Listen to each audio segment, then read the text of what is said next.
자, 반갑습니다. 우리가 이제 이번 시간의 내용의 진도를 나가기 전에 먼저 좀 얘기를 하고 싶은 게 우리가 지난 시간에 배웠던 내용을 보면 아마 앞부분은 독립협회 활동을 봤을 거고요. 서지필이 귀국해서 독립신문을 먼저 만들고 그다음에 독립협회를 구성한 다음에 자기가 원래 하고 싶어 했었던 우리나라의 서양의 제도를 받아들이려고 노력하는 그 과정들. 그래서 뭐 만민공동회 열고 관민공동회 열고 중추원이라는 이름의 의회를 만들고 뭐 해산하는 과정까지 그 이제 전반부에 봤을 거고요. 후반부에 이제 독립협회를 고종이 해산시키면서 이제 환궁을 하죠. 러시아 공사관 아간파천 가 있다가 환궁을 한 뒤에 큰 결심을 하고 나름대로 자기의 정치를 펼쳐나가는 이제 그런 모습들을 봤을 건데 실은 아마 이 부분을 배우시면서 갸우뚱하는 친구들이 분명히 있었을 거예요. 뭐 그래 이제 큰 맘 먹고 큰 결심하고 이제 자주국의 위상을 드높이기 위해서 우리는 다른 나라의 침략을 당하지 않는다. 이걸 내세우기 위해서 막 황제도 올라가고 나라 이름도 조선에서 대한제국으로 바꾸고 알겠는데 사실 그렇잖아요. 사실 생각해 보면 황제, 대한제국 우리가 제국이라 그러면 어떤 이미지여야 돼요? 제국이라고 하면 뭔가 거대한 국가고 중앙에서 이제 어떤 특정 나라가 주변 여러 나라들을 동시에 지배하는 모습들, 강력함, 위험 이런 것들을 떠올리게 되죠. 그리고 그 제국의 중앙에서 제국을 지배한다고 하는 황제를 떠올려도 뭔가 어떤 강력하고 드높은 존재, 위험 있는 존재 이런 것들을 생각하게 되잖아요.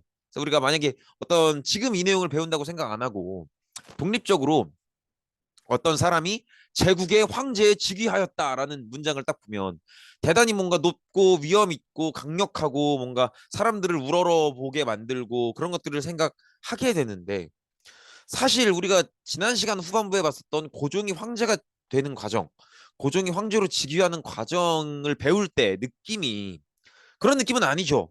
뭔가 이렇게 막 고종이 되게 막 강력해 보이고 위험 있어 보이고 막 이때 막 어떤 강력한 국가를 만들어서 막 주변 나라들을 지배하고 하나의 제국으로서 막 엠파이어로서 어마어마한 어떤 세력을 떨치고 이런 느낌이 아니잖아요. 솔직히 객관적으로 얘기해서 그렇잖아요. 고종이 황제로 즉위한다. 조선이 아니고 대한제국이다. 이렇게 나라 이름도 바꾸고 고종이 황제로 즉위하고 할 때 그걸 만약에 주변 나라들에서 이렇게 본다. 그러면은 주변 나라에서 이 소식을 들으면 뭐라고 생각하겠어요? 고종이 황제가 되다니. 이거보다는 쟤 뭐하냐? 이런 느낌일 것 같지 않아요? 사실 냉정하게 솔직히 그렇잖아. 봐봐. 조선에서 대한제국으로 바뀌었는데, 그죠? 조선 얼마네요? 이만하죠. 근데 이게 이제 한 클래스 높은 제국으로 바뀌었으면 제국이면 더 크고 더 위험 쩔고 더 막 대단하고 더 어마어마한 세력을 떨치고 그래야 될 것 같은데 대한제국도 똑같잖아요. 그죠? 더구나 더 웃긴 건 뭐냐면 그렇게 해서 대한제국을 세우고 연호를 광무로 바꾸죠. 광무로 바꾼 다음에 광무 개혁을 실시한단 말이에요. 근데 이걸 고정 주도로 쭉 가죠. 우리가 광무 개혁 내용을 배우면서 뭐 이런저런 뭐 양전지계 사업도 배우고 구본 신참 뭐 이런 기본 방향도 배우고 대한국 국제를 만들었다 그런 헌법 역할을 하는 것도 만들었다 이런 걸 배웠는데 그 과정에서 어떤 나라가 간섭했다 이런 건 안 배웠잖아요. 그래서 우리가 광무개혁에 되게 중요한 의미로 다른 1, 2차 가무개혁이나 을미개혁이랑 다르게 고종이라는 한국인이 주도했기 때문에 진정한 의미에서 자주적 개혁이다 이렇게 말할 수 있다고 했었죠. 그러니까 이게 이상한 거야. 왜냐면 그 전에 우리가 배웠던 내용들을 돌아보면은 진짜 쭉 간섭의 역사였거든요. 그렇잖아요. 우리가 이모군란 갑신정변 그건 또 청나라가 막아줬으니까 그 뒤로 청나라의 간섭이 심해지고 그다음에 조청상민 수릉무역장정 이런 것도 맺고 그죠. 그다음에 우리 동학농민운동 그 직후에는 청일전쟁 벌어지고 그 일본이 이기면서 일본이 경복궁 점령하고 갑오개혁 주도하고 을미개혁 주도하고 이런 식으로 뭔가 계속 청나라 아니면 일본에 간섭당하는 자꾸 어디에 간섭당하는 그런 역사였고 간섭당할 만큼 약해 보이는 그런 역사였는데 갑자기 고종이 사실 고종도 일본이 무서워서 러시아 공사관으로 도망가 있던 사람인데 러시아 공사관에서 무슨 깨달음을 얻었는지 내가 드디어 이러면서 갑자기 환궁을 하는 건 알겠어. 많은 국민들이 요구했고 환궁해야지. 근데 환궁한 뒤의 모습들이 갑자기 엄청 센 척을 하고 자기가 황제라 그러고 자기가 개혁을 하고 막 하는데 더 웃긴 건 고종이 이러고 있는 동안 그렇게 간섭하던 나라들이 간섭을 안 해요. 이게 이상하잖아. 그죠? 이런 상황이 왜 발생하냐면 이렇게 이해를 하셔야 돼요. 예를 들어서 이렇게 생각해 봅시다. 어떤 물체가 있어요. 어떤 물체가 있는데 이 물체를 정확하게 정반대 양쪽에서 힘을 주는 거예요. 그죠? 근데 둘 다 주는 힘이 힘의 단위를 요새 과학 시간에 뭘로 뉴턴으로 배우나 줄로 배우나? 예를 들어서 여기도 10줄에 그리고 여기도 10줄에 똑같은 크기의 힘으로 서로를 이렇게 반대 방향에서 밀어. 그럼 이걸 바깥에서 이렇게 봤을 때는 이 물체가 움직이지 않는 것처럼 보이겠죠. 그럼 바깥에서 볼 때는 이 물체에 어떤 힘도 작용하지 않는 것처럼 보일 수 있을 거예요. 이해되시겠죠? 이게 힘의 공백 상태인 거예요. 힘의 공백 상태처럼 보이는 거지. 사실은 고종이 이 상황을 이용했던 거예요. 그럼 이제 보이시죠? 이, 이 물체가 조선이겠지. 이걸 조선이라고 가정해 보면 이 조선이라는 가운데 낀 물체의 양측에 똑같이 작용하는 힘, 이 각각의 힘은 뭐겠어요? 하나는 러시아고 하나는 일본이고. 그렇죠. 청나라일 수도 있지 않나? 청나라는 일본에 졌죠. 그러니까 청나라 얘기는 이제 나올 일이 없어요. 이해되시겠죠? 그래서 이제 조선을 놓고 러시아와 일본이 같은 힘으로 서로를 밀고 있기 때문에 마치 아무런 힘도 작용하지 않는 것처럼 보이고 그 힘의 공백 상태로처럼 보이는 그 상태를 이 힘의 공백 상태처럼 보이는 이 상태를 조선이 이용했던 겁니다. 이해되시겠죠? 그래서 고종이 이 상황을 이용해서 나름대로 자기 정치를 펼쳐보고 다른 나라의 간섭을 받지 않기 위해서 자기가 황제라고도 해보고 나라 이름도 대한제국으로 올려보고 그죠? 광무개혁도 해보고 해봤던 거예요. 그래서 우리가 이 상황을 좀 이해하기 위해서 그동안에 최근에 어떤 일이 있었는지를 잠깐 돌아보면 일단은 이런 상황이에요. 우리가 그동안 봤던 것처럼 청일전쟁, 동학농민운동 때문에 저 전쟁이 터지는데 저거 누가 이겨요? 일본이 이기죠. 일본이 이기고 전쟁 끝나기도 전에 경복궁을 점령해서 우리나라 정치에 간섭하죠. 그래서 갑오개혁을 주도하죠. 이 얘기는 우리나라에 대해서 일본의 영향력이 세졌다는 거죠. 그런데 청일전쟁 결과로 시모노세키 조약을 맺으면서 시모노세키 조약의 결과로 이제 일본이 청나라의 어디를 가져가게 돼요? 대만과 요동반도를 가져가게 되죠. 대만은 오케이야. 대만은 오케이인데 문제는 어디예요? 요동반도죠. 요동반도. 청나라야 뭐 요동반도를 뺏기더라도 졌으니까 할 말이 없는데 뭐 조선은 약하니까 할 말 없고 일본이 시모노세키 조약의 결과로 청일 전쟁에서 이겨서 그 결과로 요동반도를 가져가는 것에 대해서 누가 불만을 터뜨려요? 러시아죠. 러시아가 친구들 프랑스, 독일 데리고 와서 일본한테 네가 요동반도를 가져가는 건 동아시아의 안보를 굉장히 불안하게 하는 일이기 때문에 놓고 꺼져라 이런 얘기하죠. 근데 일본이 굉장히 불쾌했을 텐데도 요동반도를 놓고 꺼지라는 얘기를 듣고 그냥 스미마생 와까리 마시다 이러고 그냥 빠져나가죠. 그죠? 이걸 우리가 뭐라고 부르냐면 삼국간섭이라고 불러요. 그리고 이 삼국간섭이 진행되는 걸 우리 조선은 지켜보면서 뭐라고 느껴요? 아, 일본보다 러시아가 세구나. 일본 쫄았구만. 일본 쫄아가지고 그냥 가네. 러시아가 더 세네. 그럼 우린 누구랑 친해져야겠다? 그러네. 러시아랑 친해져야겠네. 이걸 주도했던 게 명성황후였죠. 그죠? 그래서 명성황후가 이걸 주도하면서 우리가 러시아랑 급격하게 친해지게 되죠. 그러면 누구의 영향력이 세지는 거예요? 러시아의 영향력이 세지는 거죠. 근데 이런 상황을 꼴보기 싫어했던 게 당연하게도 일본이죠. 일본은 조선을 차지하기 위해서 목숨을 걸고 청나라랑 싸워서 겨우겨우 이겨가지고 뭐 겨우 이긴 건 아니긴 하지만 어쨌든 이겨가지고 이제 일본은 이제 드디어 조선을 먹는가 이렇게 생각하고 있는데 갑자기 조선이 방향을 틀더니 러시아랑 친하게 지내고 있으니까 일본 입장에서는 이게 꼴사납겠죠. 그래서 일본이 그렇다고 해서 러시아랑 맞짱 뜨기는 부담스럽고 그래서 러시아랑 친해지려고 노력하고 있는 명성황후를 죽여버리죠. 그게 을미사변이죠. 그죠? 그리고 을미사변 이후에 일본은 걸리적거렸던 명성황후를 죽였으니까 다시 조선 내 영향력을 키워서 을미사변 이후에 일본 주도로 개혁을 주도하죠. 그게 우리가 배웠던 을미개혁이죠. 그래서 이건 일본의 영향력이 강화된 거죠. 근데 이제 우리가 을미개혁의 내용들 중에서 이것저것 있었죠. 뭐 예를 들면 뭐 연호를 건양으로 제정하고 뭐 소학교를 설치하고 뭐 종두법이라는 천연두 치료법을 적용하고 뭐 많이 있었는데 이것저것 있었는데 태양력을 적용하고 뭐 있었는데 제가 솔직하게 말씀을 드렸었죠. 그런 것들을 다 가져갈 필요는 없고 을미개혁에 우리가 한 5가지 배웠는데 그 중에 하나만 기억해달라고 했었죠. 뭐였어요? 머리 깎는 거? 단발령이었죠. 왜 단발령을 기억해달라 그랬어요? 사람들이 그걸 제일 싫어했으니까. 그죠? 그래서 단발령 때문에 안 그래도 사람들은 을미사변 때문에 자존심이 상해서 불만이 막 올라와 있는데, 그죠? 이 단발령 때문에 조선인들이 어때요? 불만이 폭발해버리죠. 그래서 터지는 게 뭐야? 을미의병이죠. 을미의병. 근데 을미의병까지 터지고 나면 누구가 심리적으로 견디질 못해요. 고종이죠. 고종이 안 그래도 을미사변 때 아내 명성황후가 죽으면서 극도의 공포에 시달리고 있는데 단발령 때문에 을미의병이 터지면서 이 의병 때문에 국가가 혼란스러워지니까 고종은 여기서 오는 어떤 심리적인 혼란과 압박을 견디지 못하죠. 그리고 도망가 버리죠. 이 도망은 누구로부터 가는 도망이에요? 일본을 벗어나기 위해서 일본으로부터 나가는 도망인 거죠. 그럼 이 도망을 빠져나가서 누구한테, 누구의 품에 안기려고 해요? 그렇죠. 러시아의 품에 안기려고 하죠. 그래서 러시아까지 직접 가진 못해도 러시아 공사관으로 숨어 들어가죠. 이걸 우리가 뭐라고 불러요? 아관파천이라고 부르죠. 그럼 아관파천이 벌어졌다는 건 다시 우리나라에 대해서 누구의 영향력이 세진 거예요? 러시아의 영향력이 세진 거죠. 이런 식으로. 그럼 이제 카운트가 되죠. 봐봐. 그럼 이런 식으로 카운트가 되잖아. 봐봐. 청일전쟁에서 일본이 이겨서 일본 주도로 가보개혁이 실시되는 건 일본이 세진 거죠. 일본 1승. 그다음에 삼국간섭 때 러시아가 일본한테 요동반도를 못 갖게 한 건 러시아가 세 보이는 거니까. 그죠? 그리고 이때 실제로 우리가 러시아랑 친해지려고 했으니까 이건 또 러시아가 이긴 거예요. 러시아 1승. 그죠? 그런데 을미사변 이후에 명성황후를 일본이 죽이고 일본이 을미개혁을 주도했던 건 또 일본이 영향력이 센 거죠. 그다음에 을미개혁의 단발령 때문에 을미의병이 벌어지고 거기에 대해서 고종이 심리적 압박을 못 견디고 러시아 공사관으로 도망가서 이걸 어떻게 해석을 하셔야 되냐면 고종이 러시아 공사관으로 도망간 건 사실은 러시아 입장에서는 러시아가 특별히 뭘 노력하지도 않았는데 조선의 왕이 인질로 굴러 들어온 거예요. 그죠? 그렇기 때문에 이것도 역시 러시아의 영향력이 커지는 거죠. 그렇게 보면은 어때요? 2대 2죠.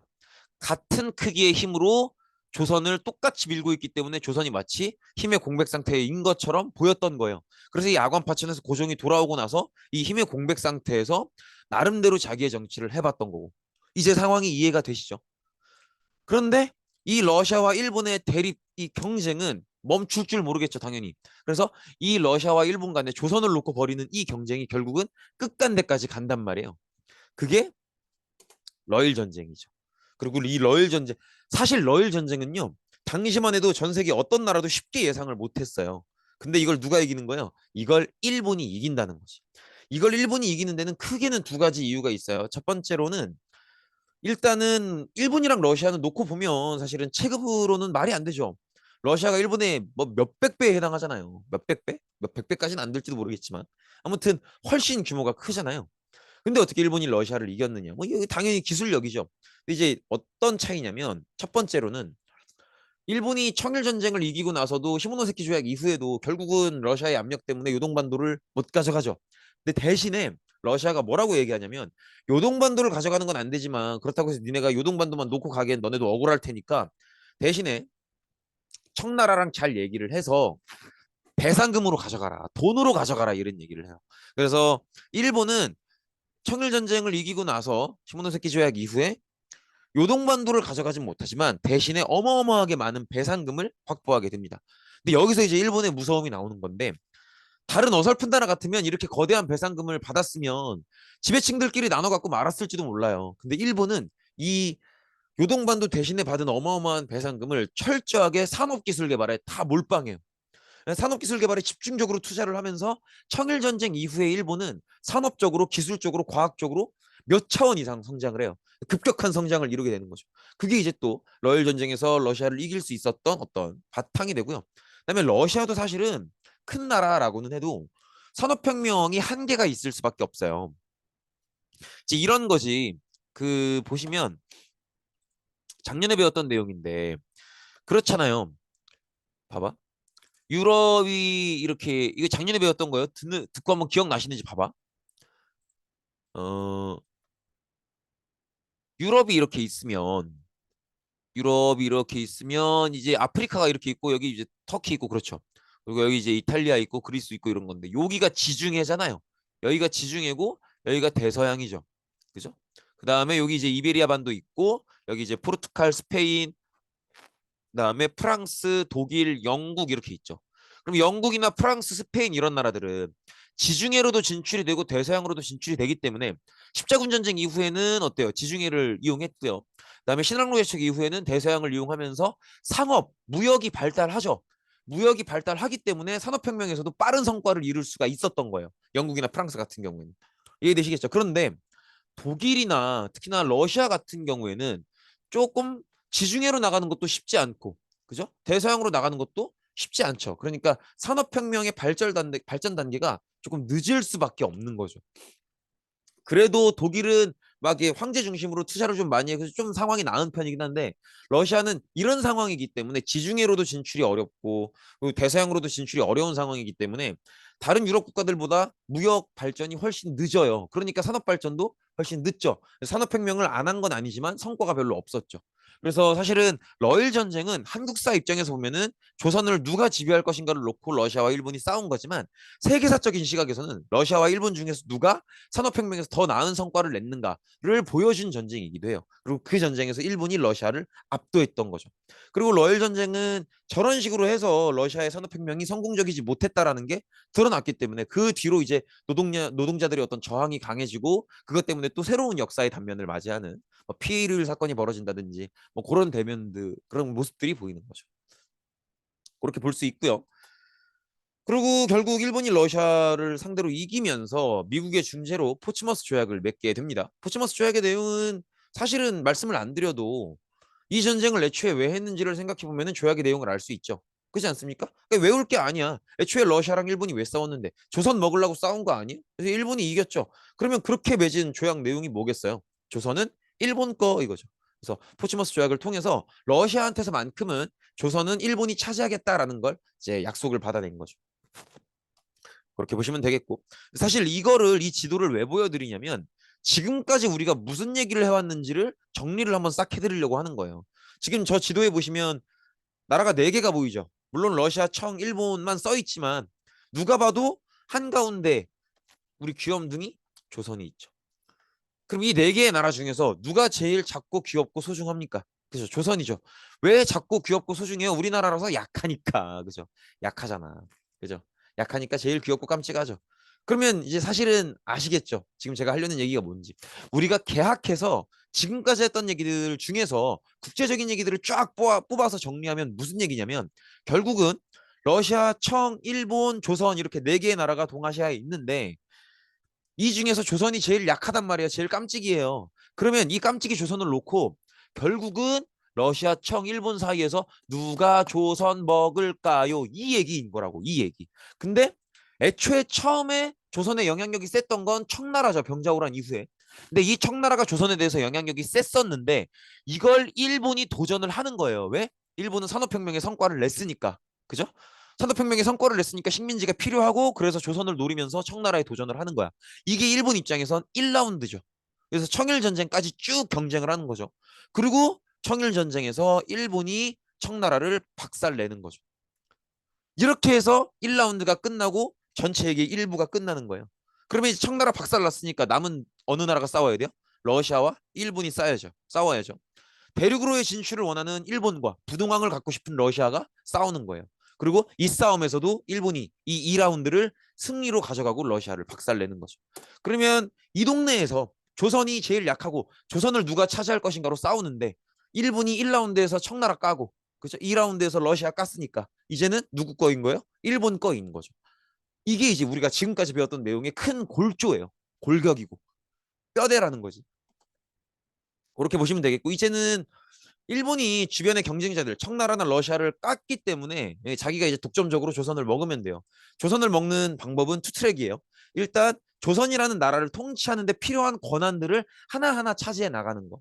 그 하나가 있고요. 그다음에 두 번째로는 국제사회에서 조선은 일본 거 이걸 인정받는 거. 그렇게 투트랙인데 일단 첫 번째로 아직 러일 전쟁 중이었을 때 뭐부터 하냐면 아까 우리 지도 보시면 아시겠지만 러일 전쟁이 벌어진다고 하면 그 전쟁 터는 당연히 조선과 그 주변 바다겠죠. 그래서 일본이 조선에 대해서 첫 번째로 맺는 조약은 한일 의정서인데 그 내용은 러일 전쟁의 전쟁 중에 필요한 한반도의 여러 지역을 일본이 자유롭게 쓴다라는 거예요. 조약 내용 자체가 어이가 없죠. 그러니까 나라가 약하면 얼마나 이렇게 서럽게 당하는지를 사실은요 이거 뭐 시험에 나올 내용은 아니지만 러일 전쟁이 벌어지고 나서 고종이 바로 뭘 하냐면 지부선언이라 그래서 국외 중립선언을 해요. 러시아와 일본의 전쟁에 조선은 개입하지 않는다 뭐 이런 근데 그거 누가 들어주냐고 고종이 얘기하는 걸 누가 들어줘요. 그죠? 그러니까 이제 그런 건 무시되는 거고 이제 일본이 압박을 가해서 한반도의 땅을 이 러일 전쟁 과정에서 일본이 편하게 쓸 수 있는 대로 마음대로 쓴다. 이런 내용의 조약을 맺은 게 한일 의정서고요. 사실은 독도 우리가 그렇게 일본과 관해서 뜨겁게 얘기하는 독도도 사실 일본은 독도에 별 관심 없었어요.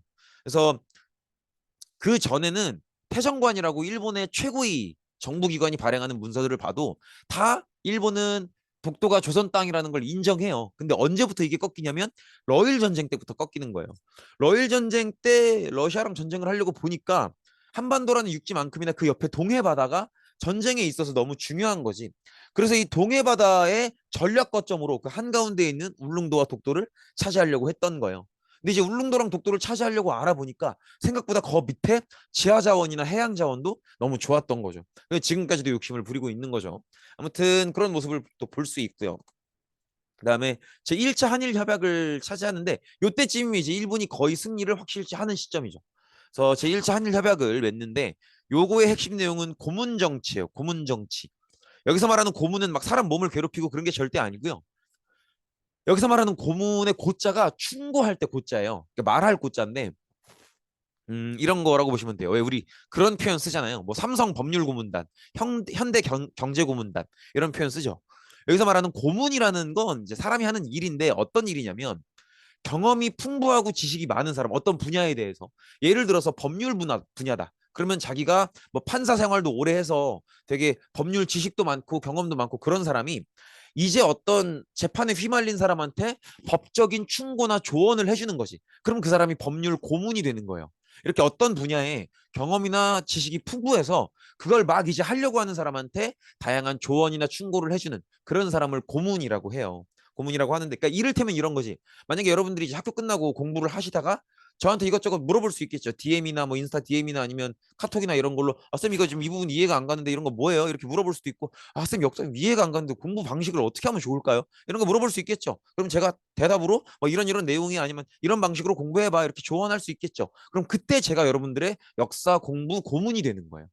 그럼 여기서 말하는 고문 정치는 뭐냐면 일본이 지정해준 사람들을 고문으로 삼아서 그 사람들의 충고를 듣고 정치를 하라는 거예요. 조선한테. 그러니까 조선은 일본인들이 정해준 고문, 그 고문들에게 조언, 충고를 듣고 정치하라라는 거죠.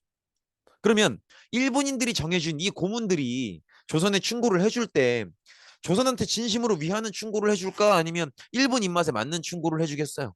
당연히 일본 입맛에 맞는 충고를 해주겠죠. 그러니까 이런 방식으로 조선 정치에 간섭하겠다라는 걸 보여주는 거죠.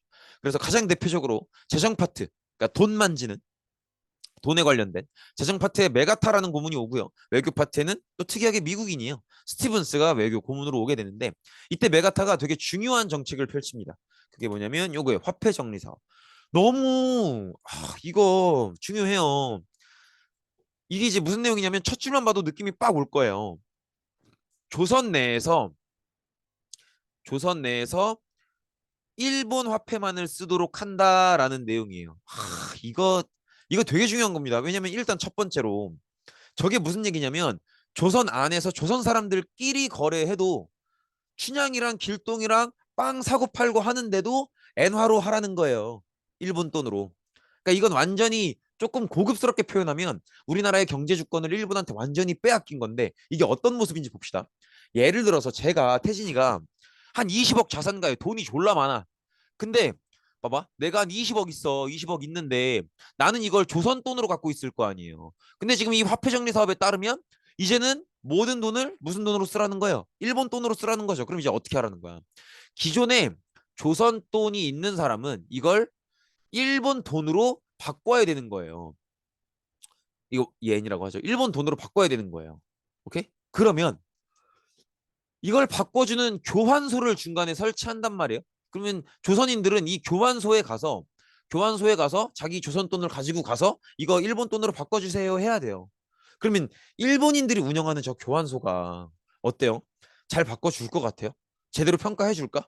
절대 아니에요. 절대. 예를 들어서 아까 제가 되게 부자로서 한 20억 있다 그랬죠. 그럼 20억만큼의 한국 돈 이제 엽전이죠. 엽전. 상평통보 같은 그런 엽전을 들고 가요. 요때는 백동화라고 해요. 백동화라는 화폐를 들고 가는데 그럼 이제 교환소에서 이 사람 조선인이 가지고 온 조선 돈 백동화를 평가해요.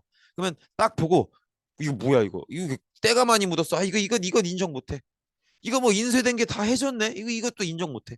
이거 왜 이렇게 찌그러졌어? 에이씨, 이것도 인정 못해. 이건 뭐야? 가볍네? 이것도 인정 못해. 이런 식이에요. 그래서 조선인들이 가지고 오는 화폐를 거의 인정해주지 않고 거의 뭐 많아야 3분의 1, 4분의 1 이 정도만 인정을 해줘요. 그러면 저는 처음에 조선 돈으로 20억의 재산을 가지고 있었지만 이걸 교환소 들고 가서 교환 받으면 일본 돈으로는 뭐 기껏해야 4억, 5억 정도의 가치만 인정을 받는 거죠. 그러면 조선인들이 기존에 가지고 있던 재산이 완전히 저평가되겠죠. 그게 하나가 있고요. 두 번째로 이게 더 중요한데요. 한 국가의 정부가 화폐를 발행할 수 있는 권한이 있어야 정부가 경제 정책을 집행할 수 있어요. 무슨 얘기냐면 정부가 봤을 때 지금 물가가 너무 비싸. 그럼 어떻게 해야 돼요? 화폐 발행량을 너무 지금 물건이 비싸다는 건 어떻게 해야 돼요? 돈이 많이 돌고 있다는 거죠. 그럼 화폐 발행량을 줄여서 가격을 낮춰야겠죠. 근데 지금 정부가 봤을 때 지금 너무 물가도 싸고 돈이 시장에 돌고 있질 않아. 장사가 안 돼. 그런 상황이면 어떻게 해야 돼요? 화폐 발행량을 늘려야겠죠. 이런 식으로 정부는 화폐를 얼마나 많은 양을 발행할 것인가를 가지고 지금 우리나라의 경제 상황에 대응할 수 있어요. 이게 정부가 경제 상황에 대응하는 가장 강력한 무기예요. 화폐를 얼마나 발행할지가. 근데 지금 우리는 일본 돈만을 쓰도록 한다고 하니까 우리가 화폐를 발행할 수 있는 그 권리를 일본한테 줘버린 거잖아요. 일본 마음대로 하는 거지. 이제 우리는 우리나라에 어떤 경제 상황이 생기든 거기에 대해서 어떤 경제 정책도 하지 못하고 일본만 쳐다보고 있어야 되는 상황인 거죠. 그렇기 때문에 이제 경제 주권을 빼앗겼다 이런 얘기를 하는 거예요. 굉장히 독소 조항입니다. 굉장히. 그렇고요. 그다음에 각국과의 미략, 다른 나라들이랑 이제 몰래 약속을 맺게 되는 걸 미략이라고 하는데 어떤 나라들이랑 미략을 맺는지는 아직 안 배웠지만 그래도 어떤 나라들이랑 조약을 맺든 일본이 얘기하는 조약의 내용은 뭔지 알겠죠. 그죠? 조선은 일본 거 이 얘기를 다른 나라들한테 듣고 싶은 거예요. 그래서 이제 국제적인 조약을 맺게 돼요. 근데 다 그런 내용이에요. 미국이랑 맺는 가스라테프트 미락도 필리핀은 미국 식민지 인정. 그리고 조선은 일본 거 이거예요. 영일동맹도 마찬가지입니다. 영일동맹도 어 인도는 영국 식민지 인정. 근데 조선은 일본 거 이 얘기인 거죠.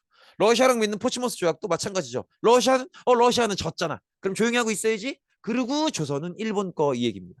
이해되시겠죠? 그러니까 그게 상대가 미국이고 영국이고 러시아고 간에 이걸 외우실 필요가 없어요. 요 시기 때 맺는 다른 나라들과의 미략은 결국은 국제사회에서 국제사회에서 조선이 일본 거라는 걸 조선을 일본이 차지했다라는 걸 인정받기 위해서 하는 거예요. 그래서 먼저 사전에 국제사회에서 조선을 차지했다라는 걸 인정받아요. 그 다음에 하는 게 뭐냐면 그 유명한 을사늑약이에요. 여기서 이제 우리나라의 외교권을 빼앗는 거죠. 그래서 을사늑약의 핵심적인 내용은 뭐냐면 조선은 아무리 작은 외교 활동이라도 반드시 일본의 허락을 받고 집행해야 된다. 일본의 허락 없는 외교 활동은 있어서는 안 된다라는 게 이제 을사늑약의 내용이고요. 을사늑약의 내용이 시각적으로 쫙 드러났던 게 충격적으로 드러났던 게 뭐냐면 이런 거예요. 을사늑약이 체결되고 나서 서울에 어떤 모습이 벌어지냐면 서울 안에 들어와 있는 다른 나라의 공사관들이 짐을 다 빼요. 예를 들어서 주한 프랑스 대사관, 뭐 아니면 주한 미국 대사관, 주한 무슨 대사관 다 짐을 빼요. 일본 빼고 짐을 다 빼. 왜? 이 나라들은 이제 조선이랑 외교적인 얘기를 할 이유가 없는 거예요. 조선이랑 얘기하고 싶으면 누구랑 얘기해야 되는 거예요? 일본이랑 얘기해야 되는 거예요. 그러니까 이제 대사관을 다 빼는 것이. 이해되시겠죠? 그리고 일본은 이런 식으로 외교권을 빼앗은 다음에 그 다음에 어떻게 하는 거예요? 이 외교권을 관리해 주겠다는 명분으로 관청을 하나 설치합니다. 그게 바로 통감부예요. 통감부. 근데 이 통감부가 과연 외교 업무만 관리할까요? 아니겠죠. 외교 업무를 포함해서 온갖 내정을 다 간섭하겠죠. 그리고 왜 을사조약이 아니고 늑약이라고 부르냐면 들어본 적 있는 친구들도 있을 거예요. 이 을사늑약을 체결하던 당시에 막 일본 애들이 군대를 깔고 공포 분위기를 조성하고 이런 얘기 들어본 친구들도 있을 텐데 그거보다 더 중요한 건 뭐냐면 그 얘기도 맞는데 국제적으로 조약을 체결하잖아요. 그러면 크게 두 단계를 거칩니다. 첫 번째 단계는 뭐냐면 실무자끼리 합의하는 거예요. 실제로 이 업무에 관련된 사람들끼리 합의를 해요. 근데 여기서 말하는 이제 우리나라 측 실무자들이 그 우리가 흔히 을사오적이라고 부르는 친일파들이에요. 가장 대표적으로 이완용, 그다음에 뭐 권재순 뭐 이런 사람들. 실무자끼리 합의를 해요. 그 다음에 두 번째 단계가 뭐냐면 주권자가 동의를 해야 돼요. 주권자가. 나라의 주인, 나라의 주인인 주권자가 동의를 해야 돼요. 그래서 지금 2025년 지금 같으면 어떻게 하냐면 지금 우리나라의 주인은 누구예요? 지금 우리나라 대한민국의 주인은 국민들이죠. 근데 그 국민들한테 한 명 한 명 물어볼 수 없기 때문에 국민들의 의견을 대표하는 국민들이 직접 뽑은 누구? 국회의원. 그래서 국회에서 이 동의 여부를 결정해요. 그래서 그걸 무슨 과정이라고 하냐면 비준한다라고 해요. 이런 표현을 쓰는데 그건 이제 지금이고 이때 대한제국의 주권자는 누구예요? 대한국 국제에 뭐라고 나와? 대한제국의 주권자는 모든 권력은 고종, 황제에게 있다 그러죠. 그러니까 이제 대한제국의 주권자는 고종인 거예요. 그러면 이 을사늑약이라는 조약이 정식으로 효력이 발생하려면 정식 조약이려면 타당한 조약이려면 일본도 일본이지만 우리의 주권자인 고종도 동의를 해야겠죠. 그죠? 근데 고종 여기 동의했을까 안 했을까? 고종은 절대로 동의하지 않아요.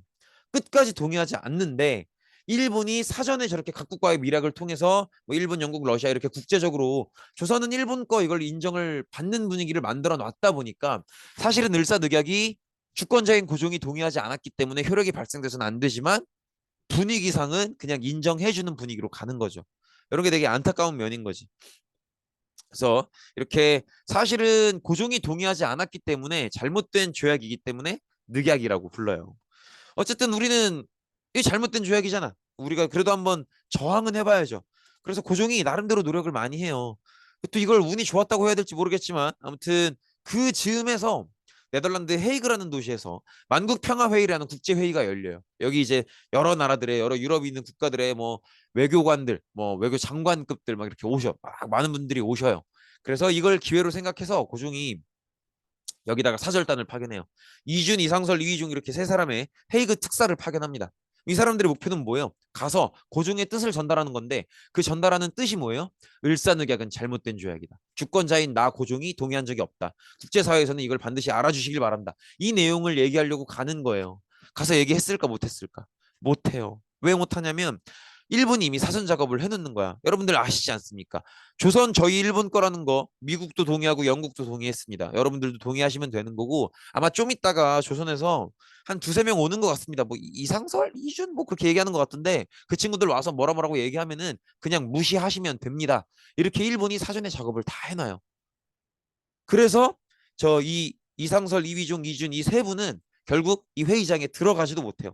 근데 그나마 조금 소기의 성과가 있었던 건 그런 건 있죠. 회의장에 못 들어갔잖아요. 근데 회의장에 못 들어가는 사람이 이들만 있는 게 아니야. 또 누가 있어? 취재진들. 취재진 들어가면 안 되겠죠. 그래서 취재진들이 이 회의의 결과를 보도하기 위해서 기다리고 있는 거예요. 근데 이제 이들이 정부의 특사랍시고 와서 못 들어가고 있으니까 그나마 그 취재진들 앞에서 연설이라도 할 수 있는 기회를 얻은 거지. 그래서 나름대로 되게 유력한 당시의 신문들, 예를 들어서 뭐 워싱턴 포스트나 이런 당시 유력한 일간지들의 나름대로 이 사람들의 어떤 연설문도 실렸어요. 그래서 이 사람들을 통해서 우리 대한제국이 이런 상황이다. 이 을사늑약이 잘못된 조약인데 그냥 실행이 되고 있고 이런 잘못된 억울한 상황들을 좀 알리는 그런 연설을 하긴 했었죠. 그러나 어쨌든 공식 회의장에 들어가지는 못했고 오히려 부작용이 더 커요. 어떤 부작용이 있냐면 어쨌든 외교 특사를 보낸 거니까 이건 뭘로 보이는 거예요? 외교 활동으로 보이는 거지. 고종이 국제회의에 특사를 보내는 외교 활동을 했다. 이건 을사조약을 위반한 것이다라고 해서 일본이 이걸 책임을 삼아서 고종을 강제 퇴위시킵니다. 그래서 이렇게 고종이 이 나름대로의 노력 때문에 을사조약 위반으로 해석이 돼서 강제 퇴위되는 그런 모습을 볼 수 있죠. 그렇게 보시면 되겠고요. 그다음에 이제 조약 중에서는 거의 마지막으로 보는 조약이 한일 신협약. 저 때가 정민연이었고 조약 내용 중에 중요한 게 7가지였기 때문에 정미 7조약이라고도 해요. 근데 우린 7개를 다 보지는 않고요. 가장 중요한 내용은 요겁니다. 일단 통감의 권한이 강화돼요. 통감이라고 하는 건 왜 우리 을사늑약 때 일본이 외교권 관리해 준답시고 통감부 설치했죠. 그 통감부의 장관이 통감이에요. 그리고 차관 정치라는 건 어, 이렇게 보시면 돼요. 왜 우리나라도 보면 가장 높은 장관이 아니고 가장 높은 행정권자가 대통령이죠. 그 바로 아래 국무총리가 있고 그 다음에 각 부서들이 있죠. 예를 들어서 교육부, 뭐 건설교통부, 뭐 아니면 무슨 과학부 쫙 있잖아요. 국방부 이렇게 있는데 그 부서의 가장 높은 사람이 장관이죠. 그 장관 바로 아래가 차관이에요. 차관.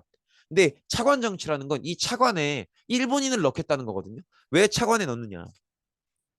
장관이랑 차관이랑 업무 성격이 조금 다른데 장관은 그 부서의 가장 높은 사람이죠. 그래서 장관은 그 부서를 대표해요.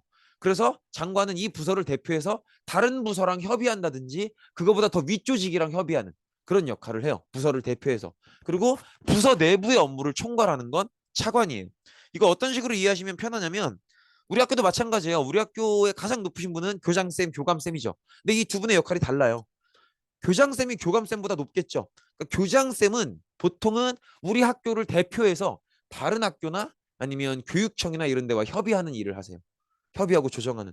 그리고 우리 학교 내부에서 진행되는 여러 가지 사업이나 운영들은 보통은 교감 선생님이 총괄하십니다. 제가 이 얘기를 왜 하냐면 그럼 봐봐. 하나의 부서가 운영될 때 이 부서의 실질적인 영향력을 더 가지고 있는 건 사실은 장관보다는 차관이라는 거지. 차관이 그 부서 내부 업무를 총괄하니까. 근데 그 차관에 일본인을 넣겠다는 거예요. 그래서 이때 완전히 차관을 일본인으로 넣음으로써 우리나라의 행정권을 일본이 다 가져가게 되는 거죠. 심지어 뭐까지 가져가냐면 인사권까지 가져가요. 공무원들을 누구를 임명하고 누구를 해고할 건지 자를 건지 그런 권리까지도 일본이 가져가서 차관 정치를 통해서 우리 대한제국의 행정권을 내정을 완전히 장악하는 모습을 보이죠. 그리고 이때 군대가 해산됩니다. 이때 군대가 해산되는데 사실 잘 모르겠습니다. 왜냐면 그런 얘기죠. 일본이 우리의 군대를 해산시킨 건 분명히 일본이 나쁜 행동을 한 거예요. 분명히 일본이 우리나라의 주권을 침탈한 거죠. 맞긴 한데 한켠에서 생각해보면 글쎄 다른 나라가 해산하란다고 해산될 수밖에 없는 군대라고 하는 게 그게 있은들 그죠? 그러니까 사실은 우리가 일제 강점기나 이런 것들을 생각할 때 물론 일본의 악행을 비판하는 것도 당연히 해야 되는 거지만 일본이 우리한테 그렇게 나쁜 행동들을 했을 때 왜 우리는 당하고 있을 수밖에 없었나? 그 전에 우리는 국가를 잘 운영해왔던 건가? 이런 것들도 당연히 돌아봐야 된다는 거죠. 아무튼 군대를 해산시킵니다. 정미칠조약 때 군대 해산하는 거 되게 중요합니다. 나중에 또 나올 거예요. 아무튼 군대를 해산시킨다는 거 이렇게 보시면 되겠고 그다음에 마지막으로 기후각서라는 서류를 통해서 사법권, 경찰권을 강탈하게 됩니다. 그래서 이제 교도소 운영에 관한 업무라든지 경찰 운영에 관한 업무를 일본이 가져가는 거죠. 그럼 이제 보시면 행정은 제1차 협약 때 고문 정치나 아니면 여기 한일 신협약에서의 차관 정치나 이런 것들을 통해서 일본이 또 다 가져갔고요. 외교권도 을사늑약을 통해서 가져갔고요. 국방권도 가져갔다기보다는 군대를 해산시켰죠. 사법권도 기후각서를 통해서 가져갔고. 그럼 다 가져간 거죠. 그러면 남아있는 게 뭐밖에 없어요. 그 껍데기밖에 없지 뭐. 그 껍데기까지 빼앗는 게 1910년에 한일 병합이라고 보시면 될 것 같습니다. 이렇게 해서 우리가 국권을 강탈당하는 과정을 봤고요. 그다음에 요거 한번 노트에 정리해 두셨으면 좋겠어요. 그래서 제1차 한일협약 때 고문정치 때는 메가타의 아까 뭐였어요? 화폐 정리 사업. 요거 꼭 기억을 해 주시고요. 그다음에 을사조약에서는 요 외교권을 관리하기 위해서 통감부가 설치된다는 거 꼭 기억해 주시고요. 어, 그 정도는 꼭 반드시 챙겨가시기를 바랍니다. 그렇고요. 그 다음에 요 뒷부분은 일단 천천히 한번 보시면 독도 간도 얘긴데요. 독도는 뭐 워낙 유명하니까. 간략하게 독도의 역사를 말씀드리면 삼국시대 때 저 이사부 사람 이름이고요. 기억하실지 모르겠지만 신라 시대, 신라 지징왕 시기의 장군이에요. 그래서 이 이사부 장군이 원래는 울릉도 독도 그 지역은 우산국이라는 독립된 국가였어요. 작긴 하지만 마이크로 국가지. 근데 이제 이 지역을 신라의 장군이었던 지징왕 당시의 장군이었던 이사부 장군이 여기를 차지함으로써 이때부터 신라가 울릉도와 독도를 관리하기 시작하죠. 그리고 간혹 가다가 일본의 어부들이 독도 인근에 와서 이렇게 어로 활동이라고 이제 생선 잡는 거죠. 그런 활동을 하기도 하고 그것 때문에 약간은 우리나라 어부들이랑 이제 충돌을 빚기도 했었는데 사실 조선 숙종 때는 이따도 얘기가 나오겠지만 우리나라 영토에 관해서 되게 관심이 많았던 시기예요. 그래서 우리나라 영토를 잘 지키고 확보하고 확실히 하려는 그런 노력을 많이 했던 시기고 요 시기 때 저 안용복이라는 분은 일반 어부예요. 일반 어부인데 자기가 독도로 가서 어업 활동을 이렇게 하고 있는데 막 물고기를 잡고 있는데 일본 애들이 또 와서 잡더라는 거죠. 근데 여기는 조선 땅인데 일본 어부들이 함부로 와서 낚시를 하면 안 되는 곳인데 하고 있으니까 그거를 나가라고 여기는 조선인들 조선 어부들이 해야 되는 곳이라고 따지다가 이 따지는 싸움이 대마도까지 가요. 그래서 이제 일본 본부에도 들어가고 그러는데 그때 이제 일본한테 독도는 독도 인근 지역 독도를 포함한 독도 인근 지역은 조선 땅이다라는 걸 인정받기도 하죠. 그리고 대한제국은 이런 식으로 칙령 41호라는 명령서를 발행해서 울릉도와 독도가 대한제국의 영토라는 걸 확실히 해두기도 하고요. 근데 이제 아까 말씀드렸던 것처럼 일본은 원래는 독도에 별 관심이 없다가 러시아랑 전쟁을 치르면서 동해 바다를 차지해야 되는 필요성이 생겼고 그때부터 이제 독도를 욕심부리기 시작하는 거죠. 그래서 이런 식으로 강제 편입해 두고 자기네 땅인 것처럼 더구나 그 뒤는 일제강점기였으니까 완전 자기네 땅인 것처럼 관리를 하고 있다가 일본이 2차 세계대전에서 패배하면서 우리도 광복을 맞는 거죠. 이때 이제 일본을 패배시켰던 연합국 측이 일본의 영토를 한정시키는데 일본인이 졌으니까 일본은 시킨 대로 해야죠. 그래서 일본을 무너뜨렸던 당시 미국, 영국 이런 연합국이 이제 일본에 패배한 일본의 영토를 한정 짓는데 그 지도가 이거예요. 그래서 이때 일본의 영토를 딱 구분 지을 때 울릉도와 독도를 한반도 그러니까 한국의 영토로 편입시킴으로써 이제 울릉도와 독도는 공식적으로는 한국의 땅이도록 이렇게 하는 거죠. 그래서 이제 지금까지도 독도는 당연히 우리 땅인 거죠. 그 다음에 이거 잠깐만요. 이거 왜 PPT를 내가 이렇게 만들어놨지? 그다음에 간도인데 간도는 조금 생소하실 거예요. 지명 자체가. 간도가 어디냐면 이때 지도를 또 보시겠지만 우리나라가 이렇게 있잖아요. 그럼 여기가 만주죠. 만주의 이 드넓은 땅 중에서 한반도 쪽에 가까이에 있는 그러니까 보통 우리나라의 북방간계선을 압록강, 두만강 이렇게 보잖아요. 이 압록강, 두만강 건너면 바로 있는 그 땅이 간도예요, 간도. 근데 이 간도 땅이 사실은 청나라 때부터 우리나라랑 조선과 청나라 사이에 약간은 영토 분쟁이 늘 있어 왔던 곳이에요. 우리나라는 조선은 간도가 조선 땅이라고 하고 청나라는 지들 땅이라고 하고 그런 분쟁이 늘 있어 왔던 곳이고 그리고 여기에 이 영토 분쟁을 좀 정리하기 위해서 조선 이때도 숙종이죠. 아까 우리 일본의 안용복이 활동했던 때도 숙종 때인데 어쨌든 숙종 때 백두산 정계비라는 걸 세워요. 백두산 정계비에 뭐라고 새겨져 있냐면 이게 이제 백두산 정계비인데 거기 뭐라고 새겨져 있냐면 서쪽의 압록과 동쪽의 토문을 그 분수령 경계로 삼는다 이렇게 얘기를 해요. 압록에서 느낌이 오셨겠지만 저 압록과 토문은 강을 얘기해요. 강을 얘기하는데 문제는 저 토문 두 글자에 대한 청나라와 조선의 해석이 다른 거예요. 청은 이걸 뭐라고 해석했냐면 두만강이라고 해석을 했고요. 그다음에 조선은 숭화강의 지류 중에 토문강이 있다. 그게 이 비석에서 말하는 토문강이다. 이렇게 해석을 한 거죠. 이게 이제 지도로 보면 어떻냐면 요래요. 딱 보이시죠? 보시면 청이 주장하는 두만강, 이 토문은 이 두만강을 얘기하는 거고. 그죠? 이게 이제 청이 주장하는 이 토문이고요. 우리 조선이 주장하는 건 요 숭화강의 지류인 토문강이에요. 그래서 지금 이 지역이 간도예요. 이 지역이 간도인데 이 지역을 놓고 우리는 우리의 해석은 이 숭화강 지류인 토문강이 이 백두산 전기비에 쓰여 있는 토문이기 때문에 요 간도 땅이 우리 땅이다라고 얘기하는 거고 청나라는 아니다. 백두산 전기비에 쓰여져 있는 토문은 두만강을 의미한다. 그래서 이 간도 땅은 우리 청나라 거다 이렇게 청나라는 얘기하는 거죠. 그래서 이 땅을 가지고 사실은 백두산 전기비의 해석을 놓고 저 간도라는 땅을 가지고 청나라와 조선이 좀 영토 분쟁을 벌이는 그런 지역이고요. 그리고 요거는 나중에 이제 점점점 이 지역으로 이제 이주해 오는 그런 조선 사람들이 많기 때문에 점점점 청나라와의 어떤 갈등도 심해져요. 심해지다가 나름대로 대한제국은 여기를 관리하려고 막 이렇게 간도관리사라 그래서 공무원도 보내고 하는데 나중에 청나라가 일본과 간도 협약이라는 걸 체결을 하게 돼요. 그래서 일본이 간도는 청나라 땅이다라는 걸 인정해 주는 대신에 이 지역에 대해서 철도를 지을 수 있는 그런 권한을 청나라한테 받습니다.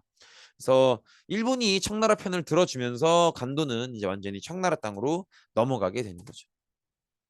근데 사실 이게 가능했던 것도 이제 일본이 을사조약을 통해서 우리나라의 외교권을 빼앗았기 때문에 우리가 공식적으로 청나라랑 이 간도 영토 분쟁 벌이는 것도 외교 활동이잖아요. 그러니까 그걸 못 하는 거예요. 그래서 이런 식으로 이제 결국은 간도를 청나라에 빼앗기게 됐고요. 일본은 약속대로 간도가 청나라 땅이라는 걸 인정해 주는 대신에 만주 지역에 이 철도를 깔 수 있는 철도를 설치해서 이용할 수 있는 그런 권리를 얻어가게 되죠. 여기까지입니다. 네, 고생 많으셨습니다.